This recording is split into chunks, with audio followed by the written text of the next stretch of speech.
already to order. It's April 11th. Glad to see everybody on this Friday. Thank you all for making the slightly earlier time at 1 p.m. And I also, I'm going to start with a roll call by Mr. Nixon, if you don't mind. Sure. I'll make some introductions. Ms. Ritter? Here. Mr. Clubman is here. Here. Mr. Carter?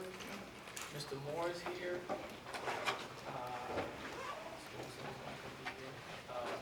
Mr.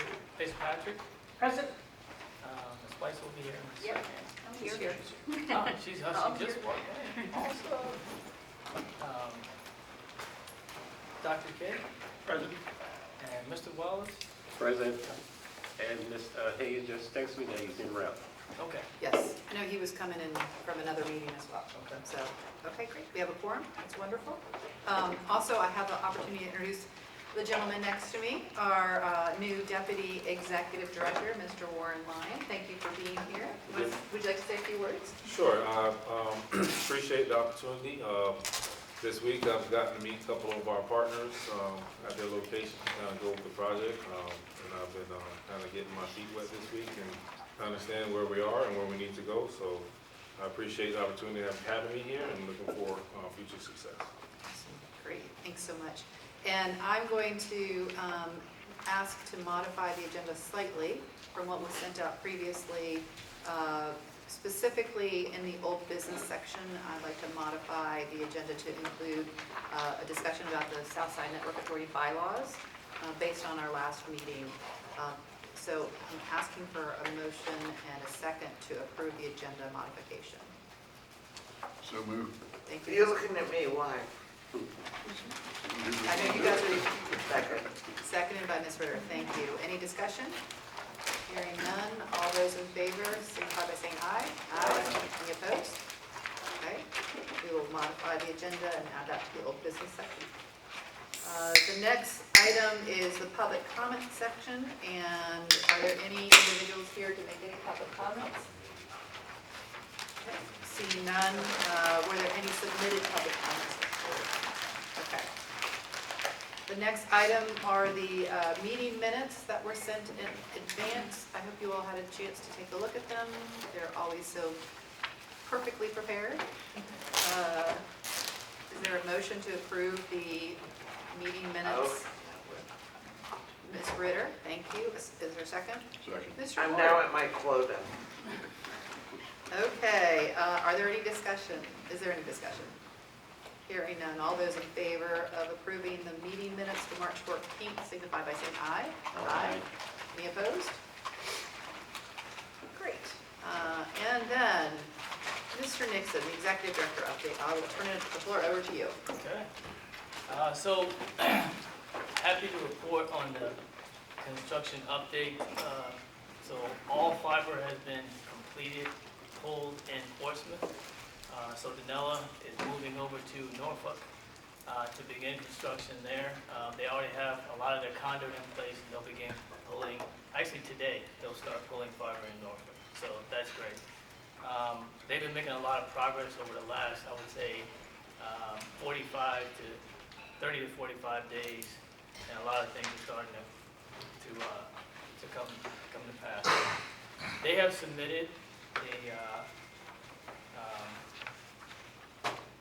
change order for $498,000. Most of this is related to some of the design difficulties that we've had in Virginia Beach. We now have a new construction end date of March 30th, 2026 as a worst case scenario. So the change order reflects everything that needs to be done going forward in the city of Virginia Beach.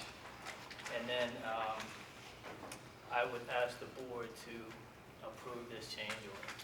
So we need a motion and a second to approve a change order of $498,000 approximately Yes. for Danella as presented. Is there such a motion? Ms. Ritter said she's met her quota, so she's no longer able to. Mr. Wallace? Okay, there's been a motion. Is there a second? Okay, second. Okay. Now I've reached my second quota. Is there any discussion about this? So, Mr. Nixon, just to confirm, this money will come out of the additional funds that we have available, so there's no ask from the cities? No. Okay. So all those in favor signify by saying aye. Aye. Any opposed? Okay, hearing none, that motion passes. Anything else that you'd like to review today? That's it. Okay. And the next item is also you, the review of our comprehensive agreement between the Southside Network Authority and GTS / Spark Networks. So I'm going to go through this presentation with the help of Mr. DeBerry and Mr. Lockerbie. I'll go through it as a brief. If anyone has any questions, please hold your questions, and then I will meet with you individually at a time convenient for you to answer any questions that you may have. Okay. So, the key takeaways for today, so when you walk out of the room, I would like for you to understand what the SNA's particular obligations are for this agreement. Also, we're going to talk about the meat of the agreement, which is the exclusivity piece, and then we'll talk about the fiber lease details, and then I also want to emphasize the partnership. So right now, if I can get a little bit of background, I started on November 4th, as you guys know. I've been meeting with our partner, GTS, regularly. I communicate with different members of the team 4 or 5 times weekly. I think we have the right team in place. One of the things that I've seen is I appreciate the partnership from GTS, and I just want to let everyone know that I think we're on a great trajectory, and this combined team will make this endeavor successful. So it's a true partnership. So for the background, I'd like to turn it over to Mr. Lockerbie, who was here at the time when everything was being thought about. Can we go to the next slide? I don't know who's, oh, is that you? There we go.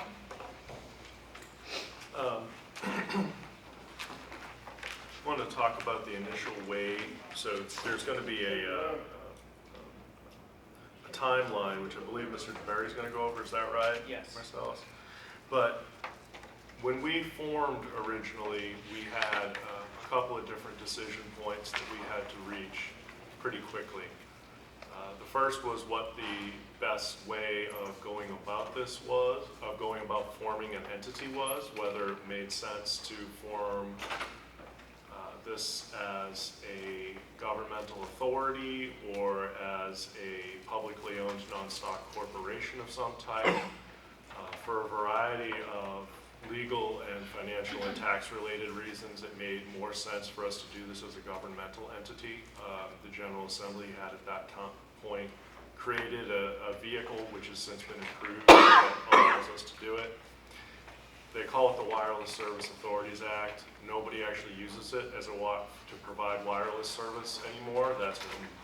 Nobody's done that for about 8 years. But still, statute's still called that. Maybe Mr. Hayes can fix that for us. When we started off to do this, we had gotten an initial scoping from a fellow named Jeff Piku. Some of you probably have met him. Some of you probably even remember when he worked with us. Peter, you were here for that. So he helped us come up with a general plan for what it was that we were initially going to build and an idea of what the business case scenario was. The problem that we had, initially speaking, and now I'm going to be talking about the theory of the public-private partnership approach. A public-private partnership makes the most sense when you're short of 2 things. When you're short of money and when you're short of expertise. And at the time, it was unclear whether we had sufficient, we were quite sure that we didn't have sufficient capital in order to build a $25 million fiber ring. Expertise was something that we absolutely knew that we could use So we initially issued an RFP under the Public-Private Education Facilities and Infrastructure Act, the PPEA. It's probably better off for you to just shorten it to Public-Private Everything Act. That's what lawyers tend to call it. The basic concept being that we would reach a partial privatization agreement which would provide for some private partner to do design, build, financing, operation, and management. That would have been a very complicated endeavor, but that was the initial approach. The nice thing, however, about the PPEA is that there's flexibility to change during the course of the negotiation of the agreement from one approach to another. It's just understood that there's due diligence going on during the negotiation that can change things. What changed things for us was COVID, which, for good or bad, the American Rescue Plan Act provided a large infusion of... Can I interrupt? Yes, ma'am. Can we not, I don't think that's a salient point, and I don't want us to get tangled up with some federal stuff by continuing to use ARPA funding, because nobody did use ARPA funding. Right, I was going to say, Okay. and then because it was all revenue replacement funding was what it became. Yeah. But yeah, I can- It's made enabled by. yeah, right. It became Okay. revenue Thank replacement you. funding. So it doesn't provide any sort of restrictions. The funding that was provided has no restrictions, federal restrictions on it. Correct. And I think It's that's not the point. federal money. That's the point that Catherine's making. Yeah. Yes, it came from the cities and not from the There's federal some government. issues going on that we want to be careful about. Yes. Coming from a local government leader, we're focused on compliance as we should be with federal requirements. Right, so we just, this was, Thank you, sorry. Yeah, no, and Catherine's exactly right. I could go through the wonderful ways of electing revenue replacement and calculating it and everything. The fact of the matter is that the money was not actually federal money by the time it got to us. correct. However, the availability of the city cash on hand allowed us to do self-financing, and that took out the major component of needing to have a private partner come forward with a big chunk of the financing package. Consequently, we were able to do a conventional design, build, delivery approach and do self-finance, which, however, still left the biggest part that we were probably going to be unable to do at that time, which was to operate and manage, in short, to commercialize the ring. So this basic status at this point, Danella is in the process of completing the build. At this point, we have removed CTC from the picture, where you have just approved a change order with Danella for them to complete the build without CTC's AE oversight.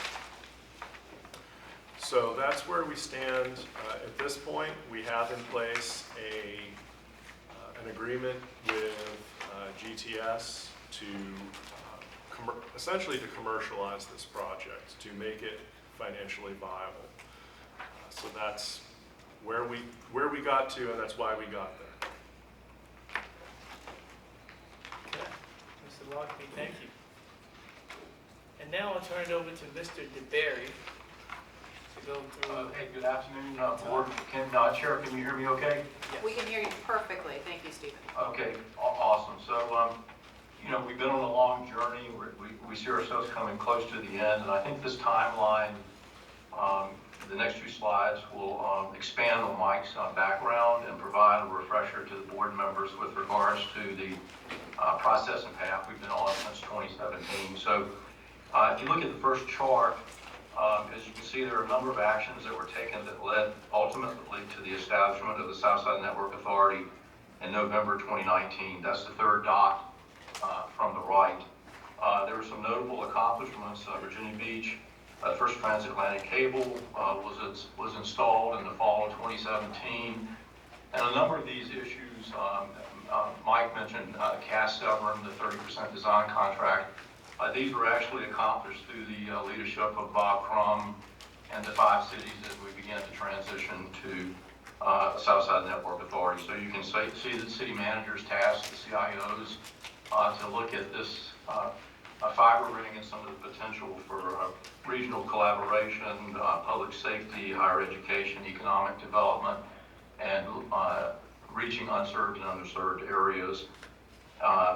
We even attempted to achieve a Go Virginia grant, and in 2018, this was a pretty big accomplishment. We won a National Smart City Infrastructure Challenge where K.R. McClellan and Ben Davenport actually presented the concept of operations that we wanted to operate under as a Southside Network Authority. This won a national award. There was some potential grants, but I think as we went through that route, we found out that financing, as Mike laid out, and having a P3 partner make a lot more sense than some of the investors and the interest rates that they were looking at as we went forward.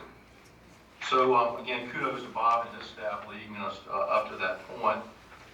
The second, I think, major milestone, and Mike mentioned this, was that we had 30% design that had been developed by Cass Severn. Jeff was involved in that, but it didn't get us to a point where we could look at what construction costs might be. And Mike alluded to the fact that we were on a dual path strategy because we didn't know if we would have enough money, so we wanted to have a construction contract in place, but we also knew that we would need a P3 partner. So when CTC came on board in July of 2020, they actually took us to 60% design, which was necessary for obtaining a good construction estimate. They worked us through a number of cost business case analysis where we looked at payback based on reduced expenses from cities for internet service costs and transport costs and things like that. And so that was a key event. That sort of moved us into if we go to the next slide, in mid-November of 2020, we received the delivery from CTC of the deliverables that we had talked about earlier, the design, the estimated construction cost, and BCAs. This positioned the authority to go to the next step, which was in December 2020, we had a strategic off-site, on-site, if you will, led by Ms. Joanne Hovis, who's the president of CTC and a nationally known internet service provider expert. We went through a number of business case analysis again, where we looked at payback with various scenarios. We knew that the construction cost was about $25 million. And so we looked at that over a couple of meetings, and then in February of 2021, the authority decided to move forward with this dual path strategy. And that resulted in the award of a IFB construction contract to Danella, who's our current construction contractor. The CTC estimates were validated by Danella's bid, and so that contract was awarded, and also we began to work through the P3 process that Mike mentioned with GTS. And so you'll see in November of 2023, after having negotiated for a few months and signing an interim agreement with GTS, we actually signed a comprehensive agreement that Mr. Marcellus Nixon will be talking about over the rest of this brief, but that actually laid out the details of how we would operate the fiber ring financially, maintaining it, seeking customers and whatnot. And then the final slide just shows basically Danella began construction late in 2022 and are scheduled to complete construction on 30 March. So I hope this kind of tied together. You know, it's been a journey. Some at the table have been here from the beginning, some are new, but it kind of shows you the process we went through and the strategies that were deployed to get to the point we are now. So ED, unless there are any questions, I'll turn it back over to you. Okay, thank you, Stephen. All right, so we'll start talking about the agreement now. So first, as I mentioned, in the top four items, takeaways, obligations. So two people or two entities in this agreement. We have the SNA. So our obligations are to construct and own the RCR, so the 119 miles of fiber ring. It's also our obligation to advise our special purpose entity. Special purpose entity is GTS. And then also to lease the RCR dark fiber to the special purpose entity of GTS. These are our obligations in this agreement. GTS's obligations is to operate, as Mike pointed out earlier, and maintain the network or maintain the RCR and their network that attaches to it. Then to lease and expand services, they have to design and construct additional infrastructure. They're responsible for that. And then also, we'll talk about the open access piece earlier, is to provide other parties access to the infrastructure following a process. Mr. Nixon, a couple of things real quickly. So just to point out, this agreement was created and drafted with the help of, not in addition to Mr. Huckabee and our executive director, but also several of the legal partners, attorneys from each of the cities. So it wasn't drafted just internally, but we used, and wanted to thank that, as well as some of the deputy city managers who were involved as well. So thank you all for that effort. I know it was a big effort. It's been a few years, but it was a yeoman's effort then. Also, just to define the SPE is, we use interchangeably GTS and Spark Networks. Yes. They are, Spark Networks is really the SPE, but they're a wholly owned subsidiary of GTS. But it's easier for us just to say GTS. Yes. Okay. Yep. And Madam Chair, I think it's important also to note that we did have, we did consult on financial aspects, the P3 team at PFM Public Finance. They were also very helpful. Thank you. That's a, thank you. Okay. Okay. Everybody with us? Okay, good. Okay. So maintenance of the infrastructure is also GTS's responsibility. So I'm happy to report they have an agreement with Danella Construction. So it's always a good idea to have the company that built the infrastructure to also perform the maintenance, and we have that in place. Let's talk about the meat of the agreement, which is the exclusivity and leasing of the fiber. So they have the right to lease 96 strands all the way around the ring, so all the way around the 119-mile ring. There is an 18-month clock for the initial exclusivity period that starts when the ring is completed and they accept it, it's turned over to them at that point. During that initial period and any extended period, the authority can grant no rights to any other entity other than GTS.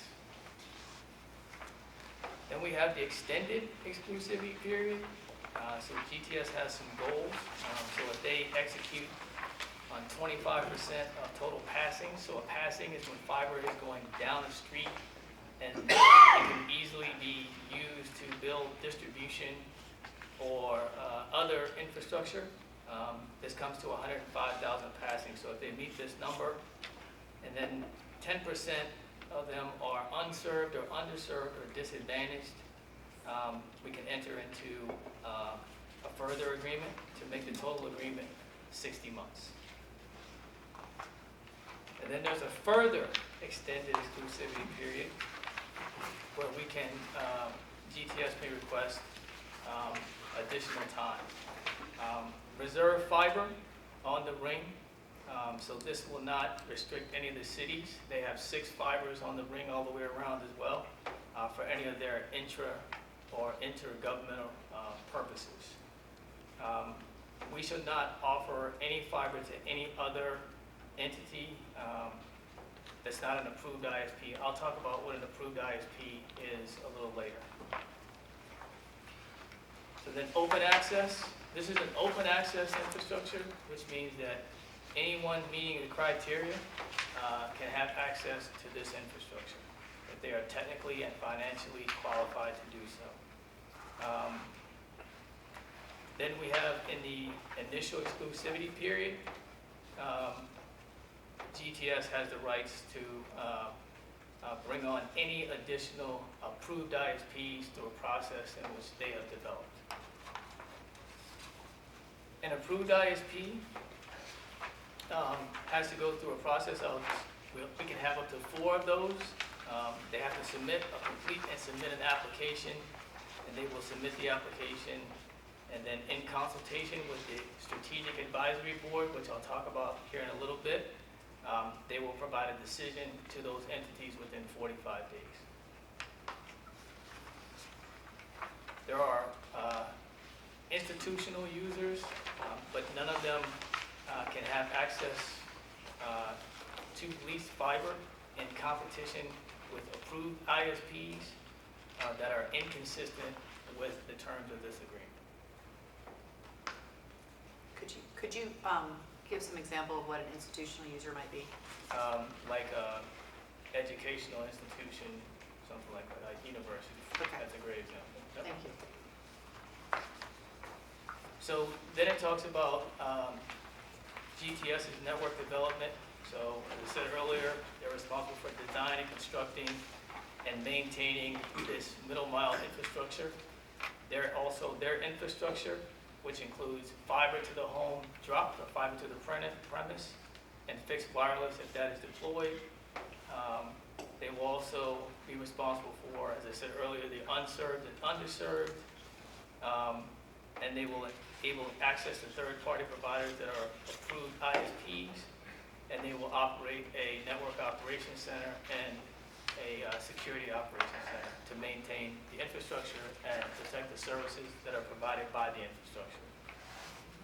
The Strategic Advisory Board that I mentioned earlier is an advisory in nature only. Membership, no less than 3, no more than 11 individuals, designees of corporate or government. There's a manager, and the right of the authority, the SNA, can have 2 members on this board.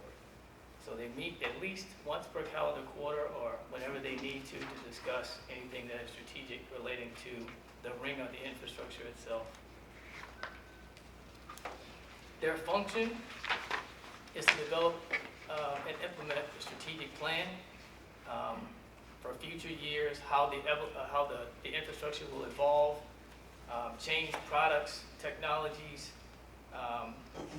and our goal is also introduce this infrastructure to key stakeholders around the region, and then advise the economic development entities from each one of the member cities and help them develop priorities as it relates to this infrastructure.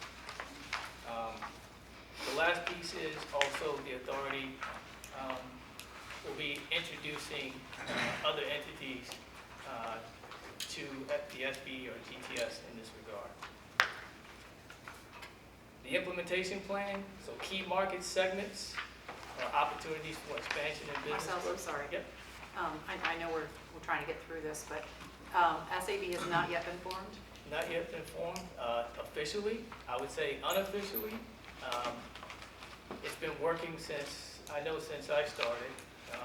As I said earlier, I meet with GTS at least once every 2 weeks or when needed. We met with them as recently as yesterday. So unofficially, it's been going, but it's not been officially formed. Okay. Yep. Thank you for clarifying. And also want to talk about unserved and unserved areas. So unserved areas where people have no options for internet at all. So most of these entities are on some type of satellite service. And then underserved is when they have a technology that does not allow them to achieve what we consider today's internet speeds. Disadvantaged are here as well. As you can see these in the agreements. These are areas where GTS will be emphasizing in their bills as it relates to the RCR. We also have economic development initiatives as well. They'll be expedited and scheduled. And then we have, where I think most of the people on the board can also assist, as you guys well know, permitting or timely permit approvals are crucial to having a viable infrastructure. So in this case, we would be asking board members at times to help us expedite permits or usher them through the process.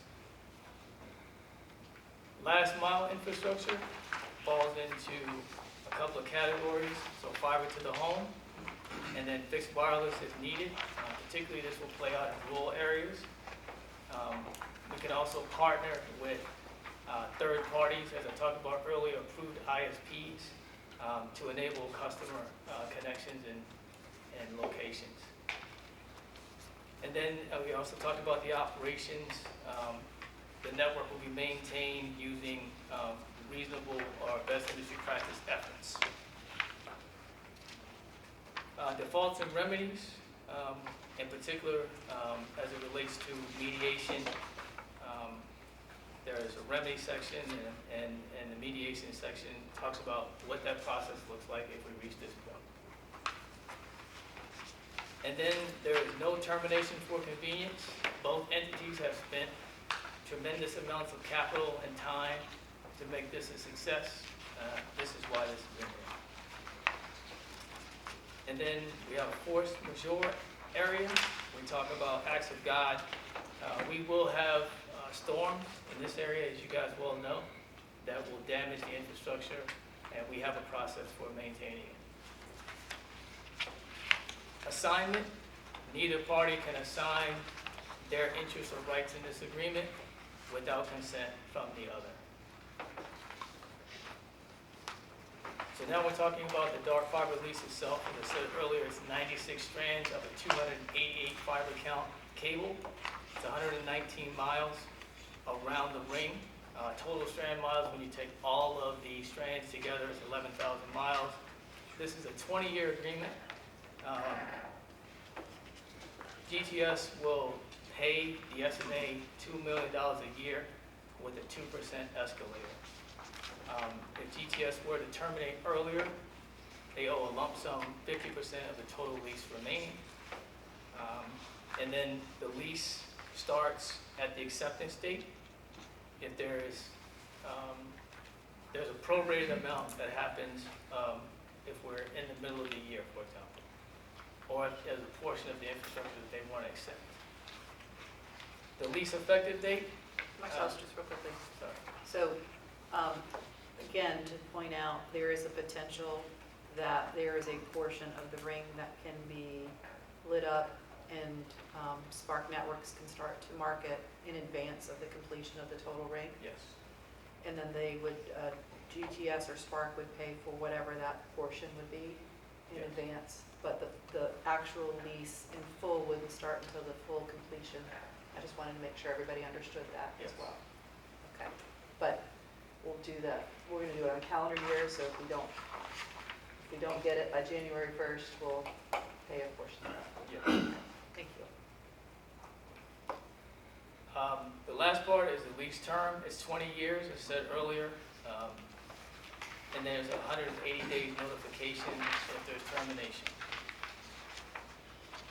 Preventive maintenance, and this has been going on since the infrastructure was built by Danella, which is the performing locates on where the infrastructure is. Even if there's no fiber, they do locate the actual conduit to make sure it's not damaged infrastructure. And then maintenance, the agreement starts for maintenance once the ring has been accepted by GTS. Danella will start and maintain repair. And then we have the responsibility for replacement, as I said earlier. We have to maintain a capital improvement program and an asset management plan and funds to be able to repair parts of the RCR if they're damaged. And then we will carry an insurance policy to ensure that we have the funds to be able to do that. So the next steps for us are to finish construction, as I said earlier. One quick question. If it's damaged, we let your insurance cover it, we would do the replacement, I just heard. Now, if it's damaged by someone, who's chasing after the person who So damaged the insurance company would it? chase Insurance that. company. It's the standard Bancorp policy. They're probably, you can't, it's not necessarily 100%, but 90% of the time they're going to subrogate.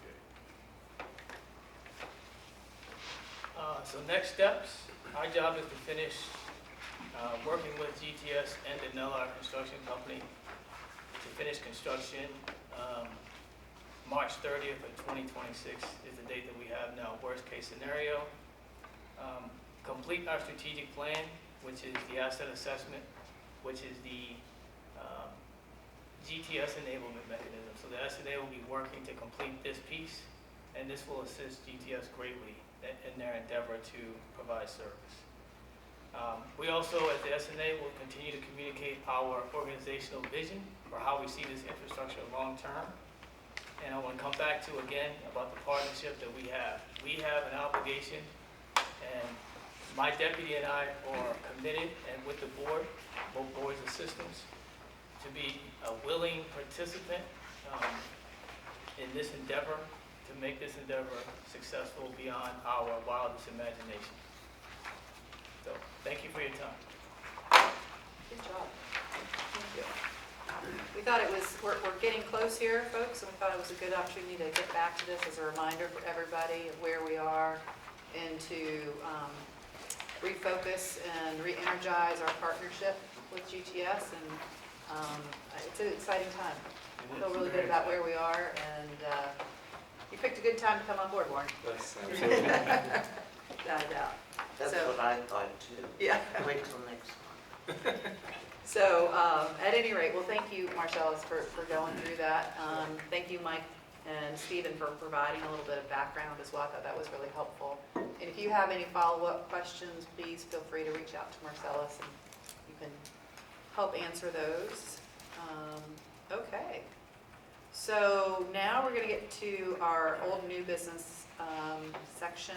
And as we discussed, we're going to talk about updating our bylaws. I'll turn it back over to you, Mr. Mason. So I'll turn it to Mr. Lockerbie. There we go. Yeah. So, did we print copies of the revised bylaws? We did not. We can provide. So, you guys saw the bylaws that we had last time. There were a couple of things that you, Ms. Ritter, and that Ms. Wilson asked to be included, one of which was that, which revolved really around making sure that if you were participating electronically from a remote location, you couldn't have somebody else in the room listening in, unbeknownst to everybody, particularly during a closed session. And then secondarily, that there wasn't going to be, that you weren't allowed to take notes or otherwise, that you weren't allowed to take notes in closed session. I added that language. I'm sorry that that hasn't yet made it around to everybody. Those were the only additions. As far as it goes, the electronic meetings language is entirely the same. That revision. Didn't that, excuse me, Delegate Hayes, Sorry. did you all change the requirements for voting remotely? Do you recall?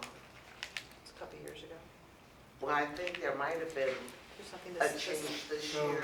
there are two bodies, as you know. The House has a set of rules, the Senate has a separate set of rules. The Well, I House- thought you were making rules for the rest of us. Oh, you mean for you Yes. all, I'm not sure how that all turned out. The Senate allows for voting even when you're not present. The House does not allow that. But as far as what is disseminated for all public bodies, I'm not 100%. I think we, I don't think there was a change this year in this Oh, I year's thought General there Assembly. But there were changes, but that they weren't consequential for electronic meetings. But if you'd like me to go back and double check that. I just want to make sure we're complying with state law. So can I make a recommendation? I don't know that it's that timely at this point. I would prefer having this in front of us. I don't think it's appropriate to ask you all to take a vote without having this in front of us. So we can check Ms. Ritter, to your question about whether or not there's been that change as well. And we'll bring that back up in the next meeting. That's okay. Yeah. Sorry to delay It probably is fixable by just saying in compliance with the Code of Virginia. So we'll do that, but I think also the additions that we were making that were pointed out were the items about whether or not if you are participating remotely, you are indeed by yourself and that you are not taking notes during the closed session Right. meeting. So, but we'll bring those back to you all and get those to you in your packet before we meet again. And Mr. Crum, do you have an additional? Just to say, I think Ms. Ritter's recommendation is a good one because these, as we all know, these things with remote meetings have changed 2 or 3 times since COVID. Yeah. There was some clarifications for how public bodies can operate within the Commonwealth of Virginia.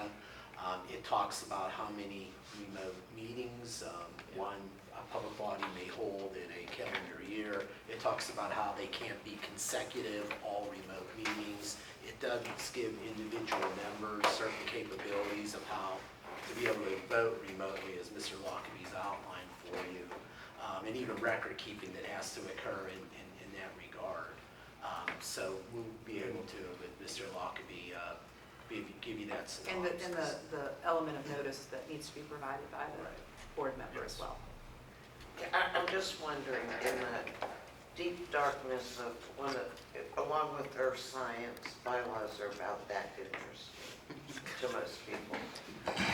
So is it better to make it simple and say that participation and action during closed session should comply with the state code and put the rest in a policy or procedure addendum? We can, that was a question. Take a look at that. Yeah, you are required to have a policy or bylaw on electronic meetings, and the way that the statute reads, it kind of gives you a menu, and you kind of need to pick which dishes you want off of that menu, which is why you kind of need to draft a policy. Yeah, so my direction from you guys was to make it, being that this is a regional entity and traffic can be terrible or weather can be terrible, the direction that I took from you was to make it as broad as far as allowing electronic meetings as state law was going to allow, but I certainly know of other public bodies that take a different. So, Ms. Ritter, can I think what you're saying though is in addition to the bylaws, it might make sense for us to have a policy document as well. That That's would cover more some of the flexible, details. that can be amended without all the rigmarole of So, Mr. Lockley, maybe we could, we'll chew on that and bring it back to you in Yeah. advance so you all can take a look at that and then we'll vote on it hopefully next time. It just simplifies things for people. Maybe I'll chat with you and Ms. Bergeron offline, if that would work, to see how you guys do it in Chesapeake and see if there's some lessons that we can take from that. To quote a council member that preceded me and Mr. Hayes, we make the law, we break the law. Do you remember that? So we didn't. None of us will break the law. No, I know, but I know. it's just so much simpler to have simple clarity in your bylaws and policies that can be amended without so much trouble and pause. I mean, it's just my opinion. Is there any other old business that the body would like to discuss? Is there any new business that the body would like to discuss? Okay, hearing none. Mark your calendars for our next fun meeting of the Southside Network Authority on May 9th. Meeting, remember, at the new time of 1 p.m. Thank you for lunch. And this meeting's adjourned.